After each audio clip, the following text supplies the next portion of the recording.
আল্লাহ তাআলা বলেন, লাকাদ কানা লাকুম ফি রাসূলিল্লাহি উসওয়াতুন হাসানা লিমান কানা ইয়ারজুল্লাহা লিকাওয়াল ইয়াউমিল আখির ওয়া যাকারাল্লাহা কাসীরা। এই আয়াতটা সূরা আহজাবের 21 নম্বর আয়াত। এই আয়াতের অর্থ, লাকাদ কানা লাকুম ফি রাসূলিল্লাহ, তোমাদের মধ্যে যিনি রাসূল হিসেবে উপস্থিত আছেন তার ভিতরে অবশ্যই আছে উসওয়াতুন হাসানা। উসওয়াতুন হাসানা মানে উত্তম আদর্শ। তার মানে নবী মুহাম্মদ সাল্লাল্লাহু আলাইহি সাল্লাম যখন সাহাবীদের মাঝে উপস্থিত ছিলেন, সাহাবীদেরকে লক্ষ্য করে আল্লাহ তাআলা বলছেন, এই আয়াতের মুখাতাব প্রথমত সরাসরি সাহাবী, আর দ্বিতীয়ত কিয়ামত পর্যন্ত আগত সকল উম্মতে মুহাম্মাদি। আল্লাহ তাআলা সকল উম্মতে মুহাম্মাদিকে বলতেছেন যে তোমাদের মাঝে যে রাসূল আছে তার জীবনের মধ্যে তোমাদের জন্য আদর্শ আছে এবং সেই আদর্শ অনুযায়ী তোমরা জীবন চালাবে। এই আদর্শ গ্রহণ করবে কারা? পরে বৈশিষ্ট্য আল্লাহ তাআলা বলছেন যে লিমান কানা ইয়ারজুল্লাহ, যারা আল্লাহর দয়ার আশা করে। লিমান মানে যারা, ইয়ারজু মানে আশা করে, আল্লাহ মানে আল্লাহ, আল্লাহর পক্ষ থেকে বিভিন্ন দয়া, রহমত, করুণা এই সকল বিষয়ে আল্লাহর পক্ষ থেকে আশা করে এবং ওয়াল ইয়াউমিল আখির, এবং আল্লাহ তাআলার পক্ষ থেকে যে কিয়ামত হবে, পরকাল হবে, পরকালে পূর্ণ বিশ্বাস স্থাপন করে এরা, এবং ওয়া যাকারাল্লাহা কাসীরা, এবং যারা আল্লাহকে অনেক বেশি পরিমাণে জিকির করে, স্মরণ করে। 3 শ্রেণীর মানুষ, যারা আল্লাহর ব্যাপারে আশা করে, 2 যারা পরকালকে নিশ্চিত বলে বিশ্বাস করে, 3 যারা আল্লাহর জিকির, ধ্যান, খেয়াল সর্বদাই মস্তিষ্কে জাগ্রত রাখে, অন্তরে এবং জিহ্বায় সর্ব অবস্থায় আল্লাহর জিকির করে। এই লোকগুলোর জন্য রাসূল সাল্লাল্লাহু আলাইহি সাল্লামের জীবনে রয়েছে আদর্শ। আর রাসূল সাল্লাল্লাহু আলাইহি সাল্লামের জীবনের আদর্শ যদি কেউ গ্রহণ করে তাহলে তার লাভ কি, আর যদি কেউ না করে তাহলে তার ক্ষতি কি, এই সম্পর্কে আল্লাহ তাআলা সূরা আল ইমরানের 31 এবং 32 এই 2 আয়াতে আল্লাহ তাআলা বিস্তারিতভাবে বলেছেন। প্রথম, আল্লাহ তাআলা বলেন, কুল ইন কুনতুম তুহিব্বুনাল্লাহা ফাত্তাবিউনি ইউহিব্বুকুমুল্লাহ ওয়া ইয়াগফির লাকুম যুনুবাকুম আল্লাহু গফুরুর রহিম। এটা 31 নম্বর আয়াত। এই আয়াতে আল্লাহ তাআলা আমাদেরকে লক্ষ্য করে বলেন, নবীর মাধ্যমে আল্লাহ তাআলা বলেন, কুল, হে নবী আপনি মানুষদেরকে বলেন, ইন কুনতুম তুহিব্বুনাল্লাহ, যদি তারা আল্লাহকে ভালোবাসতে চায়। ইন হরফে শর্ত, মানে যদি, মানে প্রথম কাজটা যদি করেন পরেরটা হবে, আর প্রথম কাজটাই যদি না করেন পরেরটা হবে না। কন্ডিশন থাকে, এরকম কাজকে আরবিতে বোঝানোর জন্য হরফে শর্ত ব্যবহার হয়। আর ইন, আলিফ নুন জের ইন বা হামজা নুন জের ইন, এটা হরফে শর্ত।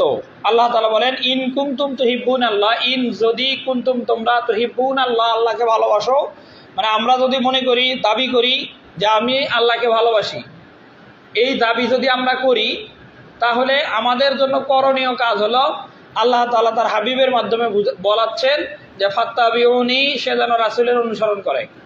এই ফাত্তাবিউনির অনুসরণের ব্যাখ্যা 2টা। একটা হলো দেখে দেখে চলা, যেই লোক সামনে চলে পিছনের লোক সামনে চলা লোককে দেখে সে কিভাবে চলে।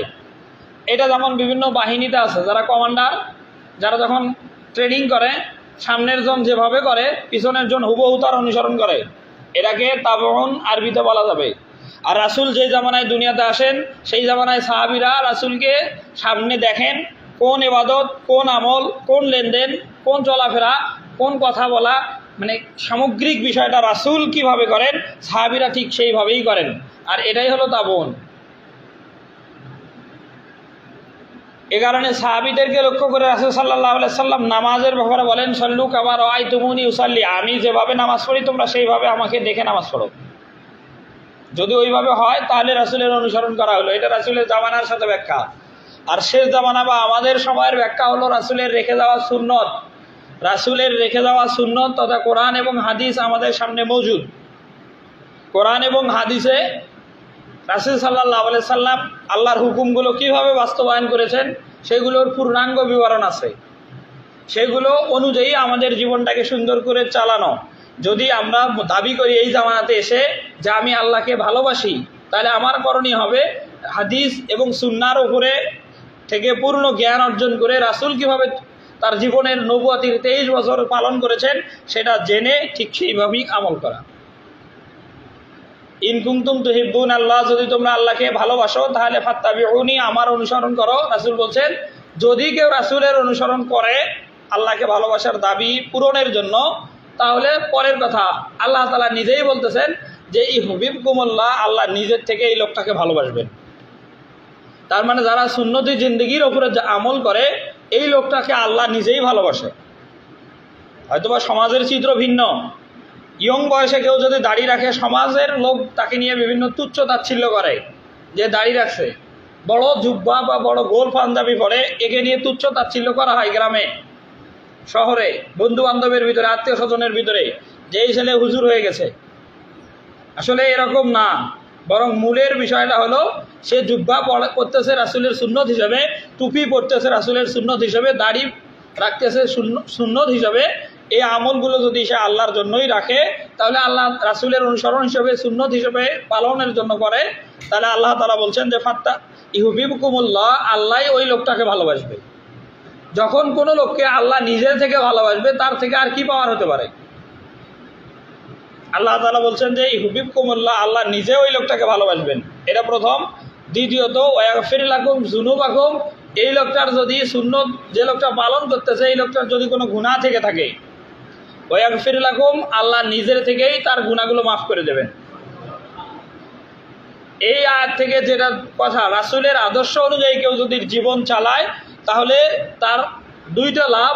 প্রথম, ওই লোকটাকে আল্লাহ নিজে ভালোবাসবেন, আর দ্বিতীয়ত তার যদি গুনাহ থাকে আল্লাহ মাফ করে দেবেন। এই কারণে একজন ইমানদার মুসলমানের অবশ্যই করণীয় হলো জীবনের প্রত্যেকটা ক্ষেত্রে রাসূল কিভাবে জীবন চালাইছেন, রাসূলের কর্মপদ্ধতি কেমন ছিল, রাসূলের লেনদেন মুআমালাত মুআশারাত কেমন ছিল, ঠিক সেই মাফিকেই নিজের জীবনটাকে চালানো।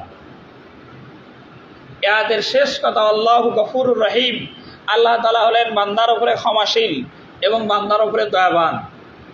ক্ষমাশীলের ব্যাখ্যা হলো কেউ যদি সুন্নতের ওপরে রাসূলের অনুসরণের ওপরে চলা যখনই শুরু করবে তখনই আল্লাহ তাআলা তার জীবনের গুনাহগুলো মাফ করে দেবেন। এবং দয়াশীল হলো এরকম, দয়াশীলের ব্যাখ্যা হলো এরকম, ওই লোকটার সুন্নতি জিন্দেগি পালন করার জন্য রাসূলের আদর্শ অনুযায়ী নিজের জীবন চালাতে যদি কোনো প্রতিবন্ধকতা থাকে, এই প্রতিবন্ধকতাগুলো আল্লাহ তার নিজ থেকে বান্দার জন্য দূর করে দেবেন এবং সুন্নতের ওপরে চলাটাকে সহজ করে দেবেন। পরের আয়াত 32, এই আয়াতে বিপরীতমুখী কথা। আল্লাহ তাআলা বলছেন যে কুল আতিউল্লাহ ওয়ার রাসূল, তোমরা সকল নবী করিম সাল্লাল্লাহু আলাইহি সাল্লামকে আল্লাহ তাআলা বলছেন যে মানুষদেরকে আপনি বলেন তারা যেন আতিউল্লাহ ওয়া আতিউর রাসূল, আল্লাহ এবং তার রাসূলের আনুগত্য করে। মানে আল্লাহ যেভাবে বলছেন, রাসূল যেভাবে করেছেন, ঠিক সেই মাফিক প্রত্যেকটা মানুষ যেন তার জীবনটাকে চালায়। ফাইন তাওয়াল্লাহ, যদি সে মুখ ফিরিয়ে নেয়, তাওয়াল্লাহ শব্দের অর্থ হলো পৃষ্ঠ প্রদর্শন করা, মুখ ফিরিয়ে নেওয়া, যেরকম বলা হচ্ছে ওই রকম না করে উল্টা করা।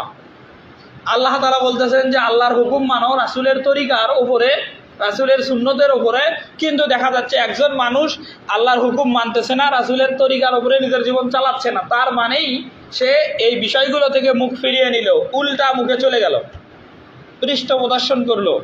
দেখা যাচ্ছে নামাজ পড়ার হুকুম কেবলামুখী হয়ে পশ্চিম মুখে, কেউ যদি নামাজ ইচ্ছাকৃতভাবে জানার পরেও শোনার পরেও পূর্ব দিক করে নামাজ পড়ে, ব্যাপারটা এরকম। পিতা হিসেবে সন্তানকে একটা কাজের আদেশ করতেছে আর সন্তান তার ঠিক বিপরীত করতেছে, এইরকম যদি হয় তাহলেই সেটাই তাওয়াল্লাহ আরবিতে। আর আল্লাহ তাআলা বলছেন যে হে নবী আপনি মানুষদেরকে বলেন কুল আতিউল্লাহ ওয়ার রাসূল, হে নবী আপনি মানুষদেরকে বলেন তারা যেন আল্লাহর আনুগত্য করে, রাসূলের আনুগত্য করে। ফাইন তাওয়াল্লাহ, যদি তারা মুখ ফিরিয়ে নেয় যে আমি আল্লাহর আনুগত্য করব না, রাসূলকে মানব না, ব্যাপারটা যদি এরকম হয়, আল্লাহ তাআলা বলছেন যে আল্লাহু লা ইউহিব্বুল কাফিরিন, এরা হলো কাফের আর আল্লাহ এদেরকে ভালোবাসে না।